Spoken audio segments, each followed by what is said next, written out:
bespilotnik apparati bilan dron o'sha orqali tepadan qarab turib, kim qayerga qochyapti, kim qayerga bekindi. Вторым объектом проверки стала площадка логистического центра в Ленинском районе Саратова. Tepadan ясно ko'rinib turibdi, kim qayerga qochyapti. Borib o'sha narsani ushlab kelyapti. Были видны как на ладони. В общем, бегать было бесполезно. От закона никуда не убежишь. Че бегал? Че бегал? Я не знал, и приехали. А также выявлен факт фиктивной постановки гражданина России по месту пребывания.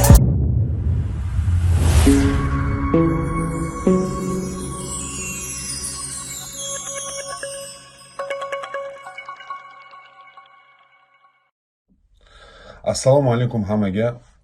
Azizlar, yana bitta yangilik tarqatib o'ramiz hammaga. Qaranglar, endi reyd bo'lyapti, reydlar bo'lyapti. Ne to, что militsiyalar keldi, kirdi, yo'q. Endi mana hozir videoning davomida ko'rasizlar.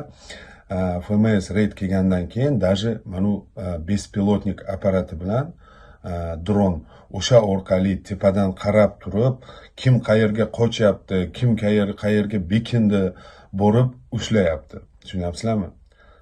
Bizni bir xil nima deydi, dokumenti yo'qlar qochib ketib, mana sugroblarda yashinib nima o'tirgan joylarga tepadan ясно ko'rinib turibdi, kim qayerga qochyapti. Borib o'sha narsani ushlab kelyapti.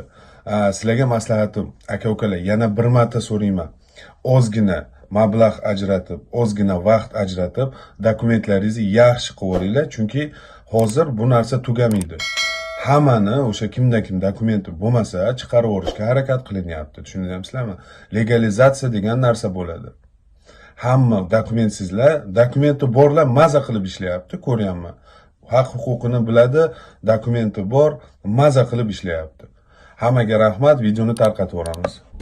В мероприятиях задействовались сотрудники управления по вопросам миграции, сотрудники оперативных структур главка, а также патрульно-постовая служба и участковые уполномоченные полиции. Первым объектом проверки стала строительная площадка, расположенная на улице Студенческой города Энгельса. На указанном объекте полицейскими выявлено 7 иностранных граждан, осуществлявших незаконную трудовую деятельность, 1 иностранный гражданин с нарушением порядка пребывания, а также выявлен факт фиктивной постановки гражданина России по месту пребывания, по которому возбуждено уголовное дело по признакам преступления, предусмотренного статьей 322 прим. 2 Уголовного кодекса Российской Федерации.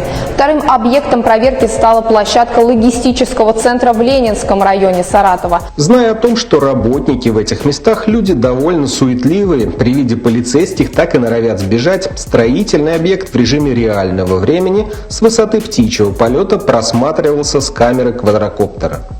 Группы людей, стремящихся пересидеть полицейскую проверку в сугробах, были видны как на ладони. В общем, бегать было бесполезно. От закона никуда не убежишь. Че бегал? Че бегал? Я не знал, и приехали, ребята все убегали, я смотрю, человек с формой, я обратно приехал. А документы что есть? Документ есть у меня. А че убегаешь? Ну я сказал, я не узнал. Эти все убежали, за это я тоже убежал. Все побежали, я побежал, да? Да, и потом я обратно. В итоге все иностранцы, работавшие на объекте, были проверены на предмет соблюдения ими миграционного законодательства. И, как оказалось, скрыться они пытались далеко не случайно. В ходе проверки 47 иностранных граждан, работавших на объекте, установлено, что 13 из них осуществляли незаконную трудовую деятельность. 3 иностранцев находились с нарушением порядка пребывания на территории России. 1 из иностранцев незаконно находился на территории Российской Федерации. В отношении него приняты меры по административному выдворению. Все выявленные правонарушители привлечены к административной ответственности. В настоящее время решается вопрос о привлечении работодателя к административной ответственности с наложением штрафа от 250 до 800 тысяч рублей за каждого незаконно допущенного к трудовой деятельности иностранного гражданина. Работа в данном направлении будет продолжена. Денис Желтов, Анатолий Чернов, Расул Ибрагимов, дежурная часть Саратов.